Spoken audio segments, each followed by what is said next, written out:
दोस्तों, क्या आप एक यूनिक कार परचेज करने की सोच रहे हैं? मतलब आपके पास जो गाड़ी हो, वो गाड़ी बाकी लोगों के पास कम हो, साथ में गाड़ी अच्छी हो, सुंदर हो, लॉन्ग टर्म के लिए रिलायबल हो, मतलब लंबे टाइम तक आप रखो तो आपको समस्या ना आए। तो यदि आप एक ऐसी गाड़ी देखना चाह रहे हो ना, तो आज का ये वीडियो आपके लिए है। क्योंकि आज मैं आप लोगों को बताने वाला हूँ टॉप 10 यूनिक कार्स, जो यदि आप लेते हैं तो आप भीड़ से अलग दिखोगे। तो देखो, 10वें नंबर पे जो गाड़ी मैंने रखी है वो है VF7 विनफास्ट की। ये जो गाड़ी है ये काफ़ी यूनिक है और रोड प्रेजेंस जो है इसकी काफ़ी अट्रैक्टिव दिखती है। बस इसमें एक ही दिक्कत हो सकती है इस गाड़ी को लेने में, यदि आपके आसपास में विनफास्ट के सर्विस सेंटर नहीं है या फिर शोरूम नहीं है तो आपको दिक्कत हो सकती है। बाकी जैसे ये कंपनी जो है अभी आई है रिसेंटली इंडिया में, तो मिनिमम ये है कि भाई कंपनी 5 से 10 साल ज़रूर एफर्ट्स लगाएगी मार्केट कैप्चर करने में। और यदि 5 से 10 साल बाद में भी मार्केट कैप्चर नहीं कर पाती है तो फिर ये संभावना है कि भाई ये कंपनी इंडिया छोड़ के जाए। तो इसका मतलब ये है कि लगभग लगभग 10 साल की तो श्योरिटी मानो कि आप 10 साल टेंशन फ्री रह के इस गाड़ी को चला सकते हो। लेकिन कंडीशन यही अप्लाई होती है कि आपके घर के आसपास में सर्विस सेंटर हो। 9वें नंबर पे मैंने जो गाड़ी रखी है वो रखी है जीप की कैंपस या फिर मेडिटेरियन। इन दोनों में से कोई भी आप देख सकते हो। और मैंने जो इसका बजट भी रखा है ना, वो मैंने रखा है कि भाई 10 लाख रुपए से 30 लाख रुपए तक, क्योंकि 30 लाख से ऊपर जाते हैं तो फिर जितनी भी गाड़ियाँ आती हैं वो सब यूनिक ही आती हैं, क्योंकि उनकी सेल ही कम होती हैं तो वो रोड पे दिखती भी कम है। लेकिन 10 लाख से 30 लाख का बजट ऐसा है कि इसमें बहुत सारी गाड़ियाँ बिकती हैं और ज़्यादातर लोग क्या है 10 लाख के आसपास के बजट में तो पहुँच ही जाते हैं। तो मैंने कोशिश करी है कि भाई 10 लाख से 30 लाख के बजट में जो यूनिक कार्स हैं वो आपको बताऊं। जीप के अलावा आप और यदि देखना चाहते हैं तो आप हाई राइडर देख सकते हो, जिसको मैंने 8वें नंबर पे रखा है। हाई राइडर भी एक बहुत ही अच्छा ऑप्शन है। और ख़ास बात यह है कि टोयोटा का जो सर्विस नेटवर्क है वो बहुत ही अच्छा है। हालांकि ये बात अलग है कि भाई ये गाड़ी जो देखने में है बाकी मारुति की गाड़ियों की तरह ही लगती है साइड से देखने पे, लेकिन हाँ फ्रंट से और बैक से यदि कोई देखता है तो ये एक थोड़ी सी भीड़ से अलग गाड़ी नज़र आती है। अगली गाड़ी जो मैंने रखी है 7वें नंबर पे, वो रखी है XEV 9A। देखो, ये गाड़ी बिल्कुल महिंद्रा ने अभी रिसेंटली लॉन्च की है और इसकी जो रोड प्रेजेंस है वो बिल्कुल ही हटकर है। इस गाड़ी को यदि आप कहीं पे खड़ा हुआ देखोगे या रोड पे चलता हुआ देखोगे तो एक बार के लिए आप इसको दोबारा ज़रूर देखोगे, क्योंकि इसकी जो बनावट है वो बाकी गाड़ियों से बिल्कुल अलग है। थोड़ी यूनिक गाड़ी बनाई है महिंद्रा वालों ने। और ये भी एक अच्छी बात है कि भाई लाइफ टाइम वारंटी के साथ में आप इस गाड़ी को लेते हो तो आप 15 साल टेंशन फ्री हो इस गाड़ी को लेके। बस ये बात अलग है कि इसकी रीसेल उतनी नहीं मिलेगी यदि आप 2-4 साल में गाड़ी बदलने की सोच रहे हो तो, लेकिन लॉन्ग टाइम के हिसाब से ये सही है।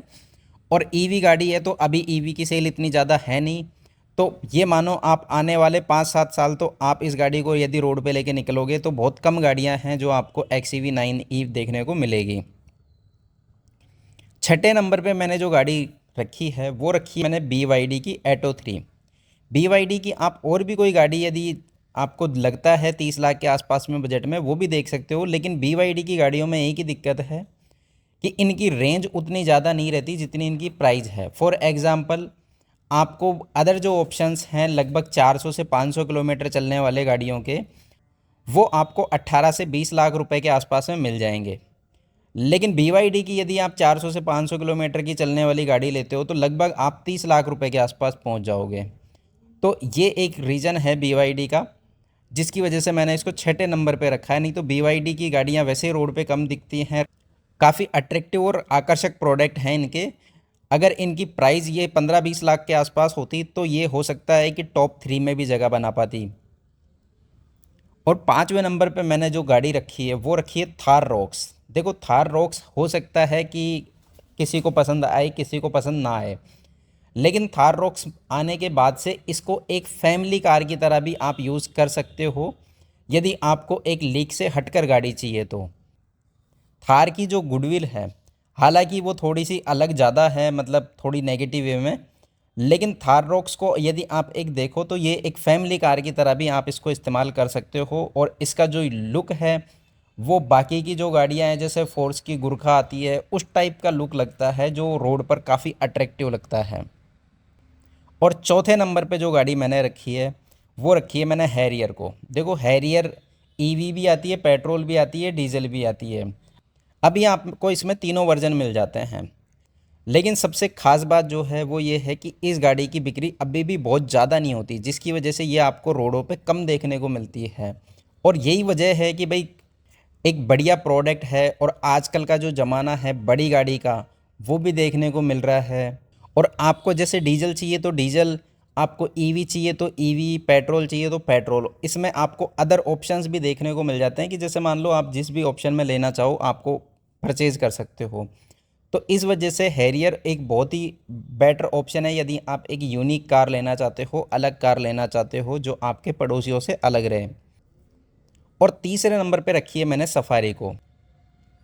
देखो सफारी और हैरियर दोनों लगभग सिमिलर से प्रोडक्ट है, लेकिन अगर एक 7 सीटर के रूप में आप एक यूनिक गाड़ी लेना चाहते हो ना, तो सफारी भी एक बहुत ही बेहतर ऑप्शन है।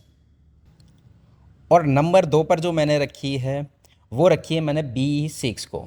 देखो यदि आप एक स्पोर्ट्स कार टाइप की गाड़ी लेना चाहते हो ना, तो सही बात बताओ ना, BE6 बिल्कुल एक स्पोर्ट्स कार की तरह लगती है। और सही बात बताऊँ ना, इस तरीके की गाड़ी मार्केट के अंदर अभी है ही नहीं। जैसी BE6 है, इस तरीके की जो लुकिंग है गाड़ी की, इस तरीके का जो रोड प्रेजेंस है, ऐसी कोई गाड़ी 15-20 लाख रुपए के बजट में है ही नहीं। मतलब 30 लाख के बजट में भी ऐसी गाड़ी नहीं है। ये बढ़िया बढ़िया जो गाड़ियाँ हैं ना, जिनका नाम है दुनिया के अंदर, उन गाड़ियों को टक्कर देती है ये वाली गाड़ी। तो BE6 आप बिल्कुल आंख बंद करके ले सकते हो यदि आपको एक यूनिक गाड़ी चाहिए तो। लेकिन बस इसमें दिक्कत यही है कि भाई इसमें ईवी का ही ऑप्शन आता है, पेट्रोल और डीजल का ऑप्शन नहीं है। लेकिन ईवी के अंदर भी लगभग आपको 500 किलोमीटर की रेंज मिल जाएगी, तो टेंशन वाली कोई बात नहीं है। और नंबर 1 पे मैंने जो गाड़ी रखी है वो रखी है मैंने सिएरा ईवी।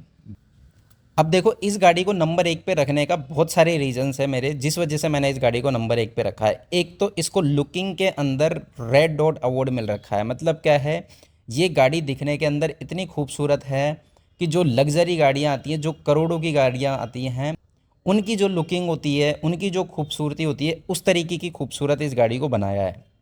उसके अलावा आपको इसमें इंजन ऑप्शन मिल जाते हैं, नेचुरली एस्पिरेटेड इंजन।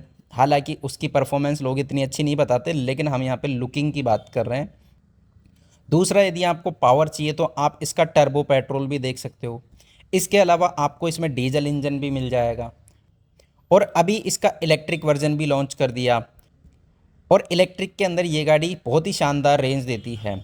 लगभग 500 किलोमीटर की रेंज आप इससे एक्सपेक्ट कर सकते हो, इसका जो 75 किलोवाट वाला बैटरी पैक है उससे। तो दोस्तों ये जो लिस्ट थी, ये मैंने मेरे हिसाब से बनाई है टॉप 10 गाड़ियों की लिस्ट, जो यूनिक गाड़ियां हैं, अलग गाड़ियां हैं, मार्केट में कम हैं, लोगों के पास कम है, भीड़ से थोड़ी सी कम है। मतलब आप गाड़ी लेके यदि निकलोगे तो आपके अड़ोसी पड़ोसियों के पास कम संभावना है कि भाई वो सेम गाड़ी रहे, तो आप थोड़ा सा भीड़ से अलग लगोगे। आप यदि अपनी एक लिस्ट बनाते टॉप 10 यूनिक कार्स की, तो वो कौन सी बनाते, कमेंट बॉक्स में कमेंट करके ज़रूर बताना। और यदि आपकी कोई शिकायत या सुझाव है जो आप मुझे देना चाहते हैं, तो भी कमेंट बॉक्स में कमेंट करके ज़रूर बताना।